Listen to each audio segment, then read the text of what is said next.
Assalamualaikum, welcome to Arabic lesson. Hari ini kita akan belajar kata tanya yang mana dalam bahasa Arab ia disebut sebagai adawatul istifham. Jom kita tengok apa itu kata tanya dan bagaimana ia digunakan dalam bahasa Arab. Adawatul istifham. Awalan, ma, apa? Contoh ayat, ma ismuka, apa nama kamu? Thaniyan, man, siapa? Man hadha, ini siapa? Thalithan, mata, bila? Mata tabda'ul madrasah, bila sekolah bermula?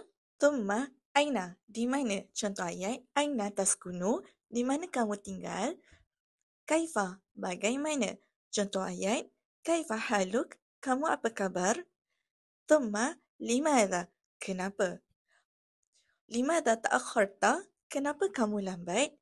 Thumma, kam, berapa? Kam umuruka, berapa umur kamu? هيا نستمع إلى المحادثة بين فاطمة والأحمد. السلام عليكم. وعليكم السلام. ما اسمك؟ اسمي فاطمة. وأنت؟ اسمي أحمد. دعونا نحاول الإجابة على بعض الأسئلة. السؤال الأول، apa maksud أين تسكن؟ 1 2 3. الإجابة هي di mana kamu tinggal. السؤال الثاني، apa maksud من كتب هذه الرسالة؟ 1 2 3. إجابة هي siapa yang menulis surat ini? السؤال الثالث، ما هي أدوات الاستفهام؟ 1 2 3. إجابة هي أين؟ السؤال الأخير، كم أدوات الاستفهام؟ 1 2 3. إجابة هي 7. Ahsantum, hari ini kita dah belajar 7 kata tanya yang penting dalam bahasa Arab, iaitu ma, man, mata, aina, limadha, kaifa, wa kam. Jangan lupa untuk berlatih dan gunakan dalam perbuatan harian.